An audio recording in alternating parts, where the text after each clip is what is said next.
in a whole different realm of business. Oprah coming next. Once I establish this as a place of truth, oh yeah, watch. Ever since Katt Williams went on air with Club Shay Shay to release his version of Tell All Books, he has been switching from one confrontation to another. Now he's got Oprah Winfrey on his tail, and she isn't willing to let go. Katt has been exposing Oprah for being involved in illegal and shady deals. She is hurt by these words and has decided to show Katt that he has bitten off more than he can chew.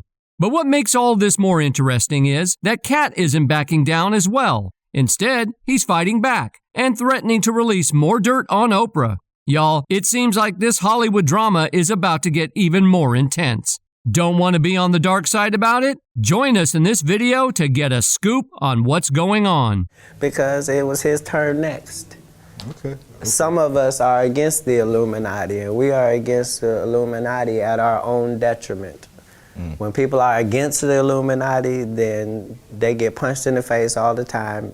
It seems that Oprah has finally had enough of the attacks and rumors being spread about her, and she has decided to stand up and speak for herself against the accusations. The first person she decided to go after out of all this is Katt Williams, who has been one of her most vocal critics. Katt has been doing serious digging into the billionaire's past and airing her dirty laundry for all to see, which is taking a toll on her reputation. But before Katt, Oprah was in the news. Sometime after Taraji P. Henson accused her of her lack of support for black women in the entertainment industry during an interview with Gayle King of Sirius XM. Now, for years, Oprah has been hailed for being a champion of the black community and a philanthropist. But some insiders have been coming forward with a different story entirely. The Oprah in this story is only putting on a facade. And behind the scenes, she is not a kind and generous person. These accusations fly in the face of Oprah's carefully projected image.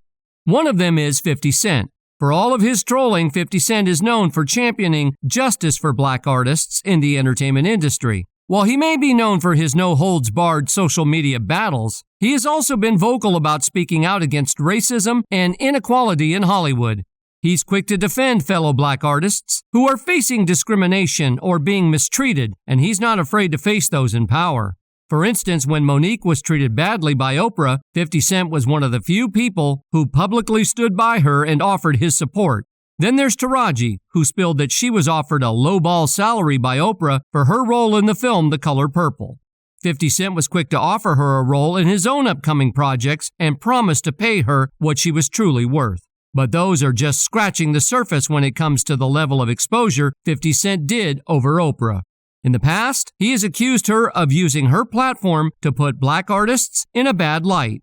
One example was Toni Braxton. If you recall, in 1988, Toni Braxton filed for bankruptcy, and she ended up being heavily dragged by Oprah for it. To clarify things, Toni filed for bankruptcy not because she exhausted her wealth on lavish spendings, but rather because she was scammed by her financial advisors into making some not-so-great investments, which led her into debt. However, the bankruptcy was negatively portrayed by the press, so she decided to salvage her remaining reputation. The only place she saw as the best for that was to appear on one of the reputable black artist shows, which happened to be Oprah. Toni contacted Oprah, and not long after, she made an appearance on her show to clear her name. But Oprah did everything that day except clear her name. Instead, she talked about her lack of financial intelligence and made her seem irresponsible with money. Don't put all your trust and belief in someone else when it comes to handling your money. Oh, please, that is the first rule.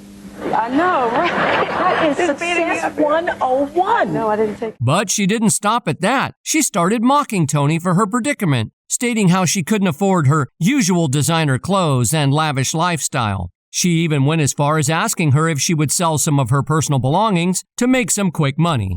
So what's going to happen immediately now? Well, first thing, I sign my own checks. That's the first thing. Okay.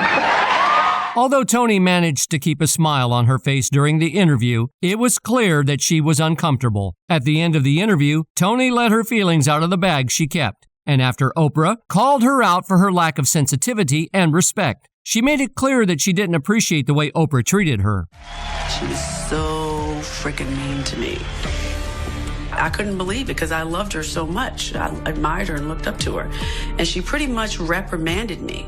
From this account, it's clear why 50 Cent decided to take it upon himself to reveal Oprah for who she is. But it hasn't been as effective as it should be. To shed more light on this issue, that's when Katt decided to step in. And he has been doing justice to it, revealing how Oprah has managed to cultivate the image of a saint all these years and keep her record squeaky clean, whereas she has been engaged in a whole lot of shady deals behind the scenes. One of them is that she has been using her platform to manipulate and control black artists for years.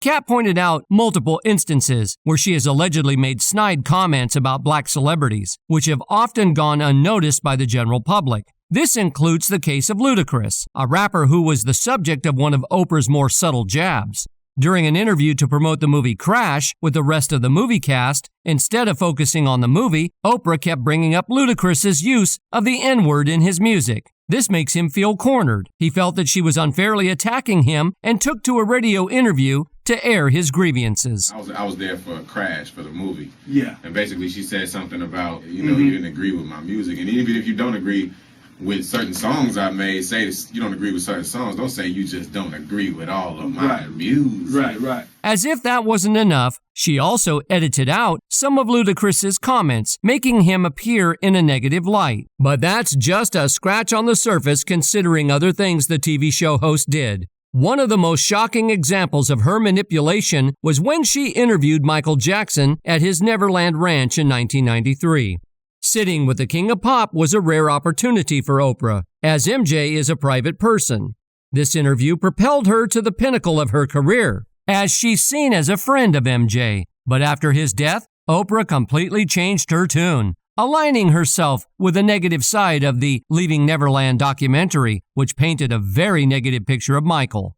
She went all in and dedicated a whole part to MJ's accusers, Wade Robson and James Safechuck. When she was called out for this, considering that the duo had sworn under oath that MJ didn't do what they were accusing him of, Oprah claimed that it was about raising awareness for SA victims. That's where Katt dove in again. He calls her out for being hypocritical, and she has been accused of turning a blind eye to SA in her circle. We're talking about her ties to Harvey Weinstein and Jeffrey Epstein, two of the most despicable individuals around. Reports uncovering decades of maltreatment by Weinstein broke in October 2017. He was ultimately convicted and sentenced to 23 years in prison. However, on his arrest, Oprah acted as if she didn't know Weinstein. However, singer Seal hinted that Oprah knows about Weinstein's predatory behavior. In an Instagram post, he wrote, "Oh, I forgot, that's right. You heard the rumors, but you had no idea he was seriously hurting young, starry-eyed actresses, who in turn had no idea what they were getting into. My bad." So while she claims to be a champion for victims of maltreatment, her silence on these men's behavior seems hypocritical. This raises questions about her motives and whether her public advocacy is genuine or merely a way to boost her image. Oprah has also been accused of cherry-picking which cases to speak out about, only choosing those that don't reflect poorly on her circle of friends. And that's what Katt is sounding out. But now Katt seems to be in a dilemma, as Oprah is going to any length to unalive him to keep her secrets secret. According to an insider, Katt has been getting a lot of threats since he started speaking about Oprah's alleged misconduct. While this isn't the first time he would be involved in spilling out some tea, an insider source revealed this is different, as Katt is scared that Oprah might have put out a hit on him. But at the same time, word on the street says that the fans are in huge support of Katt, which might make him untouchable for Oprah. So it's now Katt together with the public versus Oprah? Who do you think is going to win this duel? Let us know in the comment section. And don't forget to hit up the subscribe button for more juicy celebrity gossip.